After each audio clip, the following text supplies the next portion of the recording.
यीशु मसीह के पद चिन्हों पर चले। तो हमारे लिए सबसे बड़ा आदर्श कौन है? प्रभु यीशु मसीह है।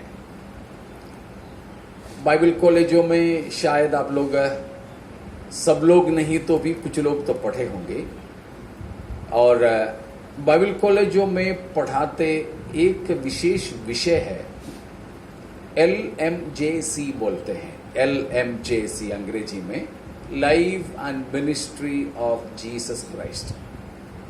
Life and ministry of Jesus Christ, यीशु मसीह की जीवनी और सेवकाई। तो प्रभु यीशु मसीह की जीवन से हमको और मसीह की सेवकाई से हमको बहुत से चीजें सीखने को मिलता है।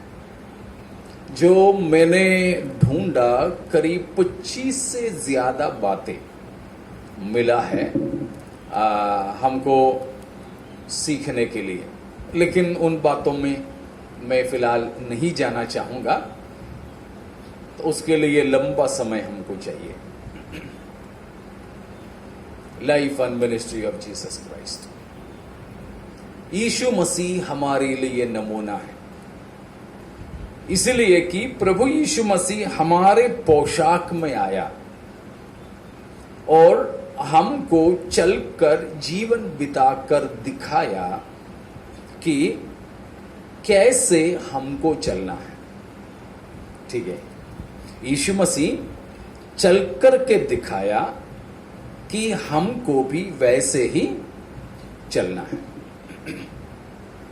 और यीशु मसीह को यदि हम छोड़ें, यीशु मसीह को छोड़कर हमारे लिए बाइबल के अंदर, विशेषकर नया नियम के अंदर, सबसे बड़ा आदर्श पुरुष कौन हो सकता है? आप लोग भी मेरे साथ में चलिएगा, मैं प्रचार नहीं कर रहा हूं। कौन हो सकता है हमारे लिए यीशु मसीह को छोड़कर अगला सबसे बड़ा आदर्श?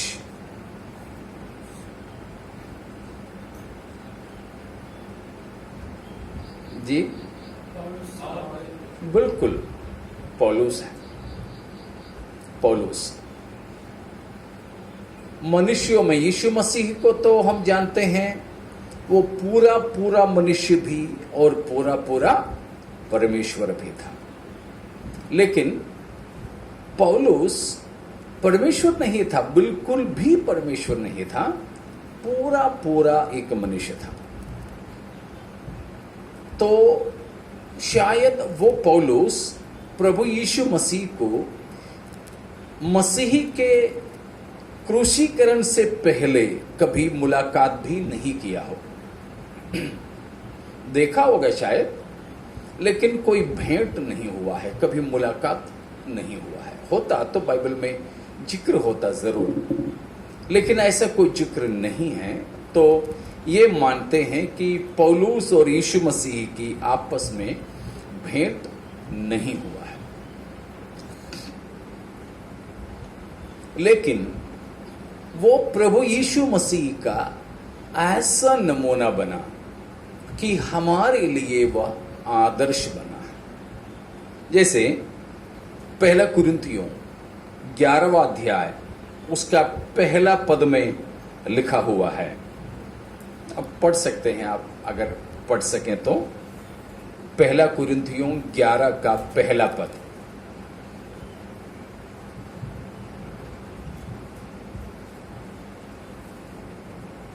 मेरो अनुसरण गर्ने भाव जसरी म ख्रीष्टको अनुसरण गर्दछु। 4 का 16 भी पढ़िएगा। 4 का 16। यसकारण तिमीहरू मेरो अनुसरण गर्ने हो भनी म तिमीहरूलाई आग्रह गर्दछु। पौलुस प्रेरित इन दोनों जगहों पर कहता है कि मेरे अनुसरण करो। यह परमेश्वर के सेवकों में बहुत ही ज्यादा चुनौती देने वाले एक बात है।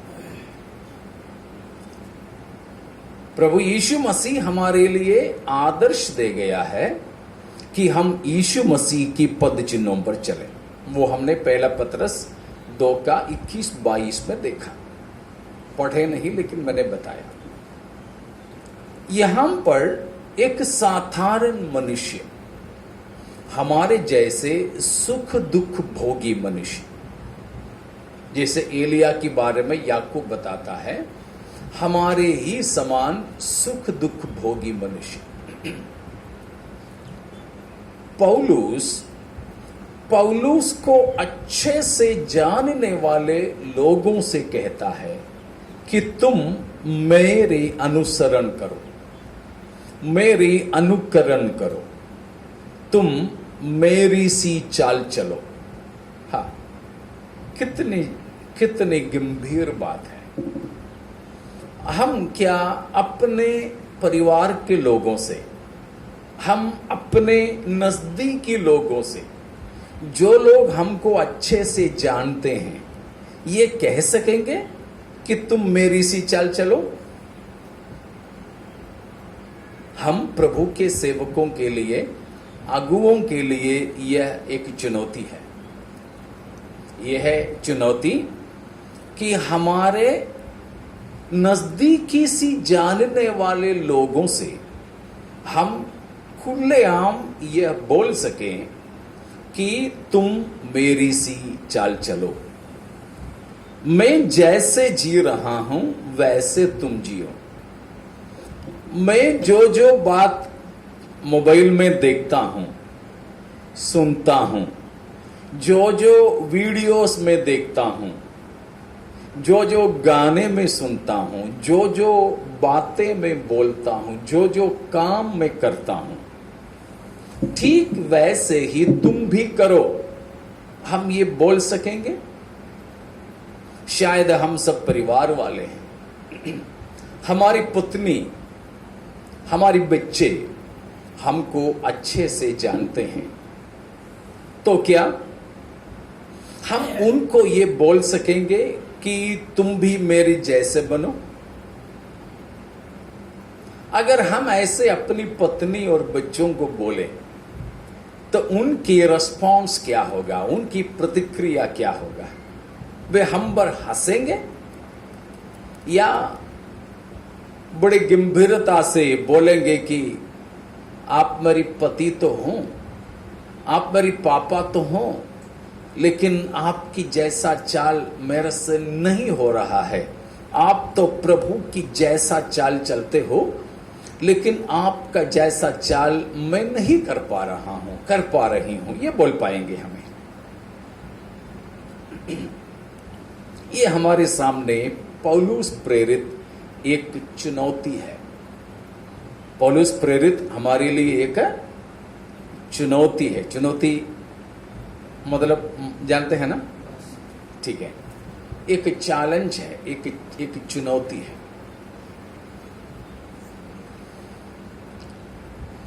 किस मामले में? किन किन मामले में? दो विशेष मामला। हमने प्रभु यीशु मसीह के बारे में भी दो मामला ही देखा। क्या है? Life and ministry. पौलुस का भी वही है, लाइफ एंड मिनिस्ट्री, जिंदगी और सेवकाई। तो आप सेवक होने के नाते, अगुवे होने के नाते मैं आपसे ये पूछना चाहूंगा कि हम अगुवों के, हम सेवकों के जीवन ज्यादा महत्वपूर्ण है या सेवकाई ज्यादा महत्वपूर्ण है? ज्यादा गंभीर कौन सा है? जीवन है या हमारी सेवकाई है? समझ में आया ना? बोल सकते हो? किसको ज्यादा खासियत देना है, जीवन को या सेवकाई को?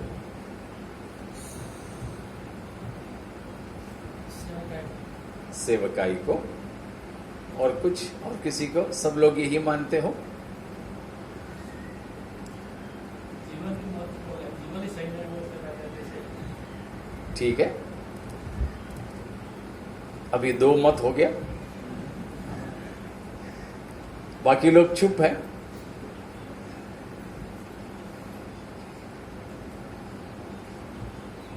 बहन लोगों को भी समझ में आ रहा है ना? आपके शायद पंखा नहीं है, चाहिए तो पंखा चालू करके बैठ सकती हैं, गर्मी लग रही है तो।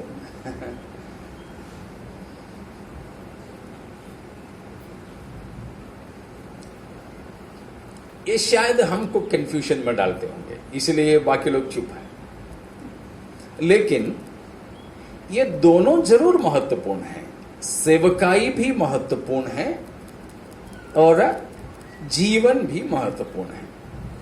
लेकिन ज्यादा महत्वपूर्ण कौन सा है?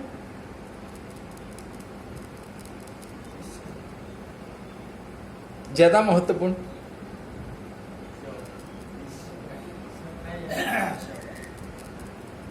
जीवन है। आपने जो कहा सही है, क्योंकि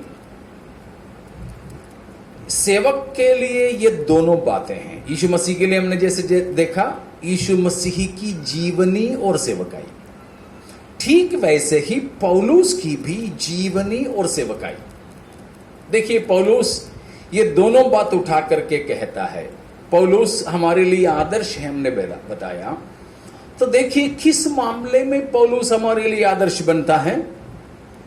सबसे पहले मैं आपको बताता हूं, पौलुस हमारे लिए आदर्श बनता है हमारे जीवन की उद्देश्य के विषय में, हमारे जीवन के उद्देश्य के विषय में, हमारे जीवन की मुकाम के विषय में, हमारे जीवन के मकसद के विषय में।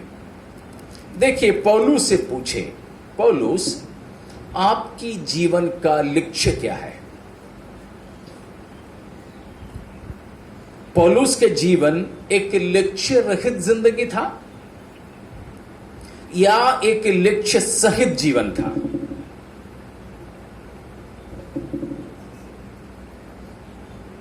समझ में आ रहा है ना मेरी भाषा? अगर हिंदी नहीं समझ में आ रहा है तो अनुवाद कर देंगे। समझ में आ रहा है ना? ठीक है, तो फिर बताइए, पौलुस की जीवन एक लक्ष्य के साथ था या यूं ही चल रहा था? लक्ष्य के साथ था। मतलब एक दिन देखा तो पौलुस दौड़ रहा है। तो पौलुस से हम पूछे, हे पौलुस आप दौड़ कहां रहे हो? पौलुस रुक करके बात करेगा हमसे ना, वो दौड़ता चला जा रहा है। फिर अपन तो बाइक लेके पीछे चलो तो वो जवाब देगा मैं। तो पौलुस बताएगा क्या? अरे मेरे पास समय नहीं है, वो हवा को पकड़ने जा रहा हूं मैं। हवा को पकड़ने जा रहा था पौलुस, हां या ना? नहीं। और एक दिन देखा तो वो तो मुक्का मार रहा। पूछे, पौलुस किसको मार रहा है? तो पौलुस बोलेंगे, अरे मैं तो ये हवा को पीट रहा हूं। बोलेगा पौलुस? नहीं। पौलुस ये बात पहला कुरिन्थियों 9 अध्याय में बताया, ठीक है ना? उसका 26वां पद को पढ़िएगा, 9 का 26, पहला कुरिन्थियों 9:26।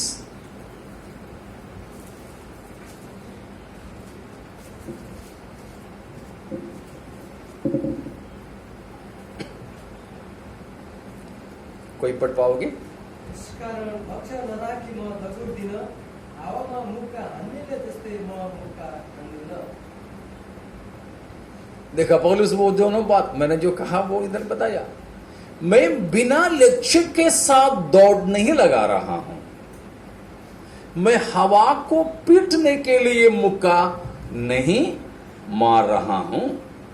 मतलब पौलुस की जीवन में एक पक्का लक्ष्य था। तो ये है हमारे लिए एक सबसे पहला चुनौती या दृष्टांत पौलुस की जिंदगी से क्या है? क्या है? हमारे जीवन में एक लक्ष्य होना चाहिए। आप जानते हैं, मैं मुंबई से बुधवार को बैठा, कल यहां पर आया, कल इधर आए। हम उधर से जब बैठे, हमारी गाड़ी, हमारी ट्रेन बहुत जगह पर रुक रुक करके आई, लेकिन हमारी गाड़ी रुकी रही तो दूसरी गाड़ियां तो हमारे गाड़ी को पीट करके जा रही थी, लेकिन हम लोग हमारी गाड़ी से उतर के जल्दी जाने वाले उन गाड़ियों में नहीं बैठे। क्यों नहीं बैठे? उन गाड़ियों में बैठते तो हम अपने लक्ष्य तक नहीं पहुंच पाते। हमें एक लक्ष्य है, उस लक्ष्य के लिए हमें यात्रा करनी है। मसीही जीवन एक यात्रा है। इस यात्रा में सबसे पहले हमें लक्ष्य को निर्धारित करना है। पौलुस से पूछो तो पौलुस बताएगा, मेरे जिंदगी का एक लक्ष्य है। हम सेवक लोग हैं,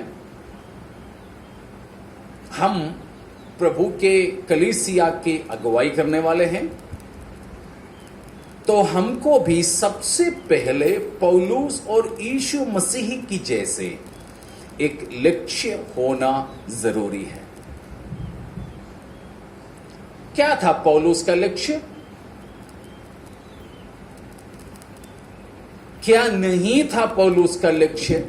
और क्या था पौलुस का लक्ष्य?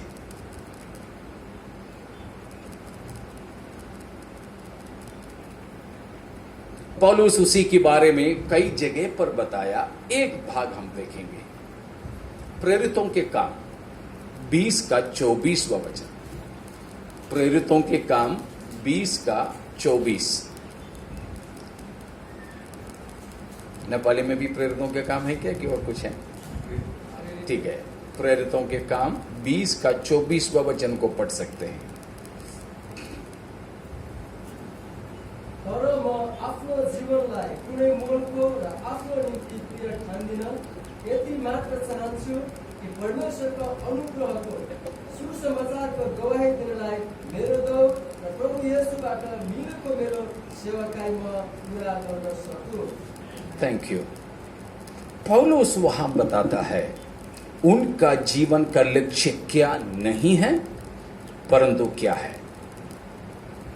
बताता है कि मेरा लक्ष्य यह नहीं है कि मैं कुछ और लंबे सालों तक जिंदा रहूं, लेकिन मेरा लक्ष्य यह है, पहला, मैं अपनी दौड़ को पूरी करूं, और दूसरा, प्रभु ने मुझे दिया सेवकाई को पूरी करूं। दो चीज मुझे पूरी करनी है। मुझे इस संसार में लंबे अरसों तक जिंदा रहना मेरा मकसद नहीं है, मेरे लक्ष्य नहीं है। मुझे 50 साल जिंदा रहना है, 100 साल जिंदा रहना है, ना ना ना, वो कुछ मेरा लक्ष्य नहीं है। फिर क्या है मेरा लक्ष्य? दो बात। पहली बात क्या है? मैं अपनी दौड़ को पूरी करूं। नेपाली में कैसे दिया है? ठीक है, दौड़ पूरा कर सको, तो ज्यादा फर्क नहीं है हिंदी में और नेपाली में। अपनी दौड़ में पूरा कर सकूं। और दूसरा लक्ष्य क्या है मेरा? सेवकाई को पूरा कर सकूं। कौन सा सेवकाई? सुसमाचार सुनाने का सेवकाई। ठीक है, उसको हम कम शब्दों में सेवकाई को पूरा करो। देखो यहां पर भी पौलुस ये दो बात बताया। क्या क्या बात? जीवन और सेवकाई। दौड़ पूरा करने का मतलब क्या है? दौड़ का मतलब क्या है इधर? मसीही जीवन। यहां दौड़ का मतलब है मसीही जीवन। मैं आपसे एक और प्रश्न करना चाहता हूं, आप खुद को ज्यादा एक मसीही मानते हो या ज्यादा एक सेवक मानते हो?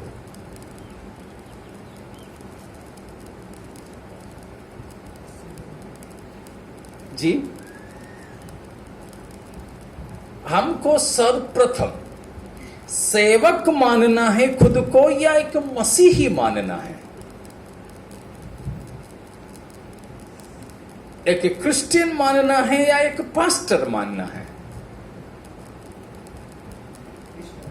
जी, क्रिश्चियन। हमको सबसे पहले और ज्यादा महत्वपूर्ण खुद को मसीही साबित करना है। हमारे बाइबल कॉलेज में मैं पढ़ाता हूं उधर, तो वहां पर आने वाले विद्यार्थी कभी कभार मैं उन लोगों से पूछता हूं, आज हम अपने विषय से कुछ नहीं सीखेंगे, आपको कुछ सीखना है तो पूछ लो, हम उसके बारे में आज हम सीखेंगे। तो हर साल के विद्यार्थी एक ही सवाल करते हैं, सर हमको एक बहुत बड़ी कलीसिया की पास्टर बनना सिखाओ। कुछ लोग ऐसे पूछते हैं, सर हमको कन्वेंशन के प्रचारक बनना सिखाओ। अभी उनकी एडमिशन हुआ ही है, बाइबल के 66 किताबों का नाम नहीं मालूम उनको, ठीक है? बाइबल कौन कौन लिखा ये नहीं पता, बाइबल का अर्थ नहीं मालूम, यीशु नाम का मतलब नहीं समझता, लेकिन उनको क्या बनना है? कन्वेंशन प्रचारक बनना है। आजकल है तो टीवी प्रचारक बनना है, यूट्यूब प्रचारक बनना है। मैं उनको उनका ये सवाल के लिए ही मैं उनसे पूछता हूं। मैं उनको सबको ये बात बताता हूं कि बच्चों, आप पास्टर बाद में बनिए, सफल पास्टर आप बाद में बनिए, कन्वेंशन प्रचारक आप बाद में बनिए, लेकिन सबसे पहले आप अपने आप से यह सवाल करें कि मैं एक सफल मसीही कब कैसे बने।